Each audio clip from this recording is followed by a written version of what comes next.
Սփյուռքահայը պարտք ունի հայրենիքի հանդեպ։ Թվում է հարցը պարզ է, բայց իրականում սա ուղղակի հարց չէ։ Սա խաչմերուկ է, որտեղ բախվում են խիղճը, հիշողությունը, ցավը, ինքնությունը եւ ազատ ընտրությունը, որովհետեւ պարտք բառը միշտ ենթադրում է պարտադրանք, իսկ հայրենիք բառը՝ տուն։ Իսկ տունը, եթե իսկապես տուն է, չի պահանջում, չի մուրում, չի հաշվարկում։ Տունը կանչում է, բայց կանչը կարող է վերածվել ճնշման, եթե մարդուն ասում են «Եթե դու չես անում, ուրեմն չես սիրում»։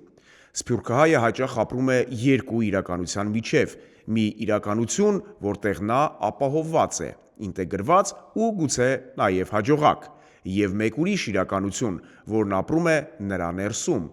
որպես պատմություն, որպես հիշողություն, որպես արյան մեջ նստած ժառանգություն։ Հիշողություն, որը ինքը չի ընտրել, ոչ ոք չի ընտրում ծնունդը եւ ոչ ոք չի ընտրում ինչ պատմության մեջ է ծնվում։ Եվ այստեղ է հարցի ողբերգական խորությունը։ Եթե դու չես ընտրել այդ ժառանգությունը, արդյոք պարտավոր ես վճարել դրա գինը։ Եթե քո պապերն են կորցրել տունը, արդյոք դու պարտք ունես վերակառուցելու այն։ Եթե քո ծնողներն են ապրած եղել աղետը, արդյոք դու պարտավոր ես դառնալու դրա շարունակողը։ Թվում է արդար չէ։ Պատասխանատվությունն անցնում է սերնդից սերունդ առանց համաձայնության։ Բայց կյանքը հաճախ հենց այսպիսի անարդարությամբ է կառուցված։ Մենք ժառանգում ենք ոչ միայն գեն, այլ նաև վերք, բայց պարտք ասելով մենք վտանգավոր բան ենք անում։ Մենք հայրենիքը դարձնում ենք մուրալու գործիք։ Նվիրատվություն փոխարենը հայության վկայական, զորակցություն փոխարենը մեղքի նվազեցում։ Իսկ հայրենիքին ծառայելը, երբ դառնում է մեղքի քավություն, այն արդեն մաքուր չէ։ Այն նման է մարդուն, որն ասում է. «Ես քեզ սիրում եմ, որովհետև պետք է»։ Դա սեր չէ, դա վախ է, չպարտվելու, չդատվելու, չմերժվելու, չկոտրվելու վախ։ Եվ միևնույն ժամանակ կա մեկ այլ ծայրահեղություն, երբ սփյուռքահայը ասում է. «Ես կապ չունեմ, սա իմ խնդիրը չէ», որովհետև հայրենիքի հետ կապը շատերի համար ոչ թե քաղաքական կամ սոցիալական հարց է, այլ հոգեբանական ցավ։ Կապը նշանակում է մոտենալ ցավին, կապը նշանակում է ընդունել, որ այդ հողը միայն քարտեզի կետ չէ, այլ անավարտ պատմություն, որը ինչ-որ կերպ դեռ խոսում է քեզ հետ։ Ուրեմն պարտք կա։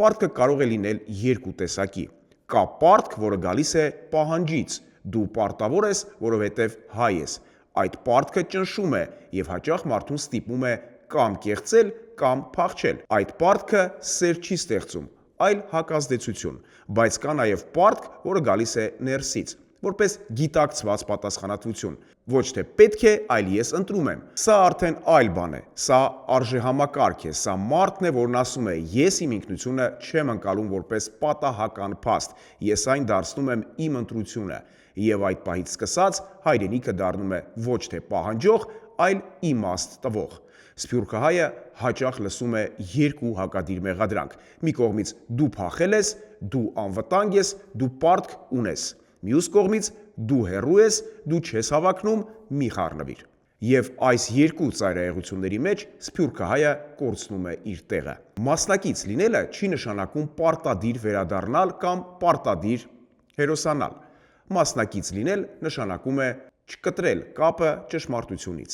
Հայրենիքի հետ կապը չափվում է ոչ թե շռայլությամբ, այլ կայունությամբ։ Սփյուռքահայի պարտքն այն է, որպեսզի թույլ չտա, որ հայրենիքը դառնա ցավոտ թեմա, կամ պաթոս, կամ քաղաքական վեճ։ Իսկ հիմա ամենադժվար մասը։ Սփյուռքահայը պարտք ունի հայրենիքին։ Թերևս ոչ, բայց սփյուռքահայը պարտք ունի ինքն իրեն հասկանալու, թե որն է իր ինքնությունը։ Այդ հարցին պատասխանելն է իրական պարտքը, ոչ թե հայրենիքի առաջ, այլ սեփական խղճի։ Սփյուռքահայը պարտք չունի հայրենիքին, այնպես ինչպես բանկին, բայց սփյուռքահայը պատասխանատվություն պետք է ունենա հայրենիքի հանդեպ, այնպես ինչպես մարդը պատասխանատվություն ունի իր ընտանիքի հանդեպ, ոչ պարտադիր, ոչ օրենքով, այլ սիրով ու արժանապատվությամբ։ Եվ վերջապես, հայրենիքը չի խնդրում, որ դու այրվես իր համար։ Հայրենիքը խնդրում է, որպեսզի դու չմոռանաս ինքնությունդ։